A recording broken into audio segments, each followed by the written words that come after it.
ఈ మూవీ స్టార్టింగ్‌లోనే ఒక దట్టమైన అడవి మధ్యలో ఒక చెక్క ఇల్లు కనిపిస్తుంది. అందులో మోమా అనే ఆవిడ తన ఇద్దరు కొడుకులు నోలన్ మరియు శామ్యూల్‌తో కలిసి ఉంటుంది.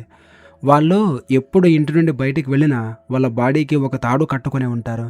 ఆ తాడు రెండో చివర ఇంటికి కట్టి ఉంటుంది. చాలా ఏళ్ల క్రితం ప్రపంచం మొత్తం మారిపోయింది. ఒక దుష్టశక్తి మనుషులందరిపై దాడి చేసి దాదాపు అందరినీ చంపేసింది. ఇప్పుడు కేవలం కొద్దిమంది మాత్రమే బ్రతికి ఉన్నారు. ఆ ఈవిల్ మన ఇంటి చుట్టూనే తిరుగుతూ ఉంటుందని వాళ్ళ అమ్మ పిల్లలకి చెప్తూ ఉంటుంది. వాళ్ళ తాతయ్య ఏదో స్పెషల్ పవర్స్తో ఈ ఇల్లు కట్టాడట. అందుకే ఈ ఈవిల్ ఆ ఇంటిని ఏమీ చేయలేకపోతుంది. ఒకసారి వాళ్ళ అమ్మమ్మ ఇంటి నుండి బయటికి వెళ్ళినప్పుడు ఆ శక్తి అటాక్ చేసిందట. కానీ ఆవిడకి తాడు కట్టి ఉండడం వల్లే ప్రాణాలతో బయటపడింది. ఆ పిల్లలిద్దరూ ఎప్పుడూ ఆ దుష్టశక్తిని చూడనేలేదు. కానీ వాళ్ళ అమ్మ చెప్పింది గుడ్డిగా నమ్ముతారు.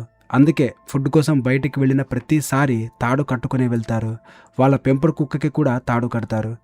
మరుసటి రోజు ఉదయం వాళ్ళు ఫుడ్ కోసం బయటికి వెళ్తారు. అప్పుడు వాళ్ళమ్మ వేరే వైపు వెళ్తుంది. అక్కడ ఒకతను పిచ్చి పట్టినట్టు నడుస్తూ ఉంటాడు. ఈ ఈవిల్ వాడిని కంట్రోల్ చేస్తుందని ఆమెకి అర్థమైపోయి వాడిని వదిలేసి వచ్చేస్తుంది.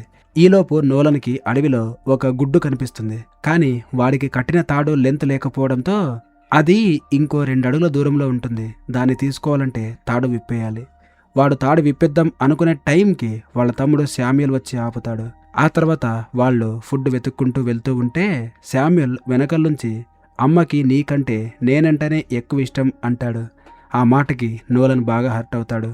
ఏమన్నావురా ఇప్పుడు అని అడిగితే శామ్యూల్ నేనేమనలేదు అంటాడు. నిజానికి వాడు ఏమీ అనలేదు. కానీ నోలన్కి నమ్మకం కలగక కోపంతో శామ్యూల్ తాడు మీద కాలు వేస్తాడు. దాంతో శామ్యూల్ కింద పడిపోయి వాడి తాడు ఊడిపోతుంది. తమ్ముడికి తాడు లేకపోవడం చూసి నోలన్ భయపడి వాడికి హెల్ప్ చేయడానికి తన తాడు కూడా విప్పేసి కిందకి దిగుతాడు. వెంటనే తన దగ్గర ఉన్న విజిల్ ఊదుతాడు. ఆ డేంజర్ సౌండ్ విన్న వాళ్ళ అమ్మకి సడన్ గా ఒక వింతగా ఉన్న ఆకారం పిల్లల వైపు రావడం కనిపిస్తుంది. కానీ ఆ ఈవిల్ పిల్లలకి ఏ హాని చేయకముందే వాళ్ళమ్మ అక్కడికి వచ్చి వాళ్ళని పైకి లాగి మళ్ళీ తాడుతో కట్టేస్తుంది. ఆ తర్వాత ఆ వింత ఆకారం వాళ్ళ అమ్మ చెవిలో భయంకరంగా అరుస్తుంది. కానీ ఇక్కడ విచిత్రం ఏంటంటే అది పిల్లలకి కనిపించదు. కేవలం వాళ్ళమ్మకి మాత్రమే కనిపిస్తుంది. వాళ్ళమ్మ ఇద్దరిని ఇంటికి తీసుకెళ్లి బాగా తిడుతుంది. నేను చిన్నగా ఉన్నప్పుడు ఒక పాప తీవ్రంగా గాయపడి హెల్ప్ అడిగింది. కానీ నాకు అర్థమైంది ఏంటంటే ఆమె మనిషి కాదు, నన్ను ట్రాప్ చేయడానికి వచ్చిన దుష్టశక్తి అని. ఇప్పటికి కూడా దాని వాయిస్ నాకు వినిపిస్తూనే ఉంటుంది అని చెబుతుంది. కానీ నోలన్ ఆ మాటల్ని నమ్మడు. వాడికి ఆ ప్లేస్ నుండి బయటకు వెళ్ళి బయట ప్రపంచాన్ని చూడాలని ఉంటుంది.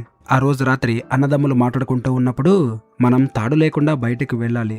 ఈరోజు తాడు లేకుండా వెళ్ళినా మనకేం కాలేదు కదా అంటాడు నోలన్.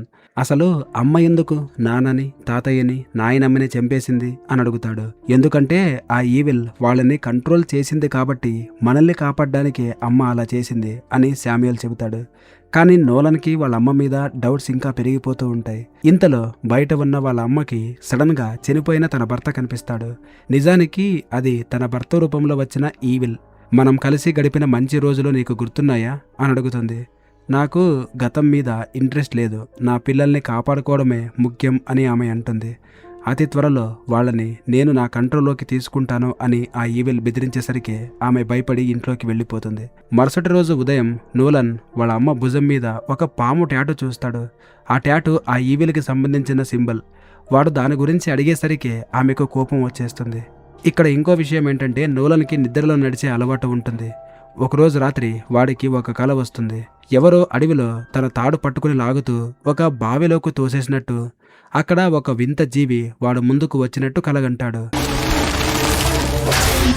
వెంటనే మెలకు వచ్చి చూసుకుంటే వాడు నిద్రలోనే నడుచుకుంటూ ఇంటి బయటకు వచ్చేస్తాడు.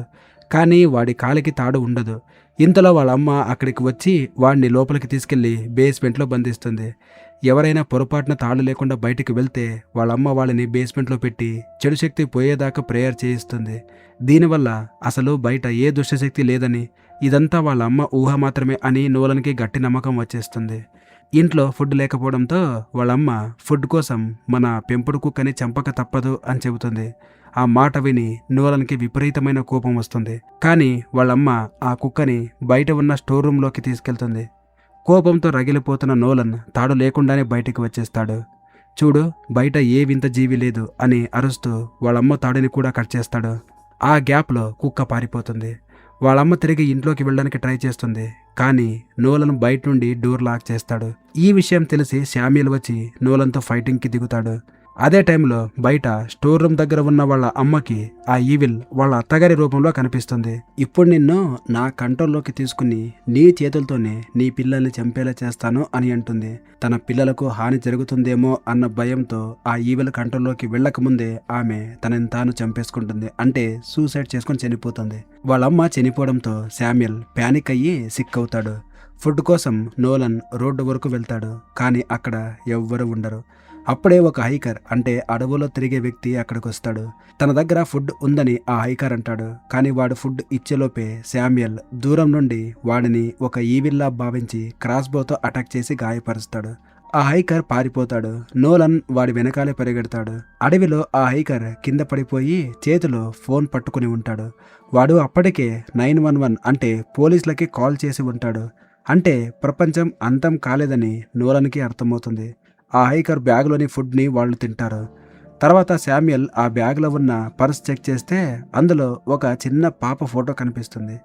తాను చంపింది ఒక ఈవిల్లే కాదని, నిజమైన మనిషిని అని అర్థమై తీవ్రమైన గిల్ట్ ఫీల్ అవుతాడు. ఆ రోజు రాత్రి శామ్యూల్ బయట కూర్చున్నప్పుడు స్టోర్ రూమ్ నుంచి ఒక సౌండ్ వస్తుంది. టార్చ్ లైట్ పట్టుకుని అటువైపు వెళ్తే పర్సులో ఉన్న పాప కనిపిస్తుంది. శామ్యూల్ ఆ అమ్మాయికి అక్కడ జరిగిందేంటో నిజం చెప్పగానే ఆ పాప అడవిలోకి పరిగెడుతుంది. వాడు తాడు విప్పేసి ఆమె వెనకాల పరిగెడతాడు. సడన్గా ఆ పాప మాయమైపోతుంది. అదే టైంలో ఒక వింత జీవి వాడి ముందుకు వస్తుంది. అప్పుడు అర్థమవుతుంది ఆ పాప నిజంగా పాప కాదని, ఒక ఈవిల్ అని. ఆ ఈవిల్ శామ్యూల్ని తన కంట్రోల్లోకి తీసుకుంటుంది.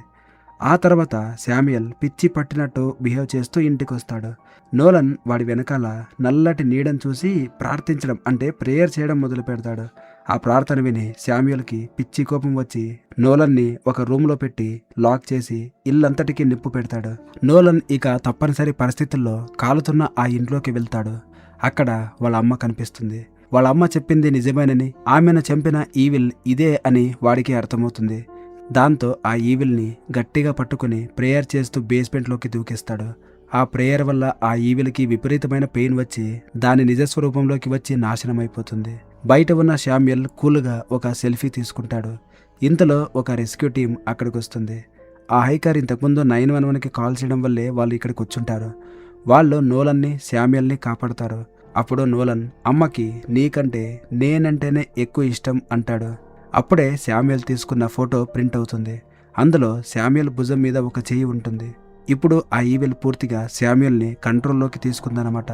ఆ ఇద్దరు అన్నదమ్ముల్ని సిటీకి తీసుకెళ్తారు. ప్రపంచంలో వాళ్ళు మాత్రమే బ్రతికి ఉన్నారని వాళ్ళ అమ్మ చెప్పింది. కానీ నిజం ఏంటంటే వేరే మనుషులు కూడా ఉన్నారు. కాకపోతే ఈ ఈవిల్ గురించి వాళ్ళకి ఏమీ తెలీదు.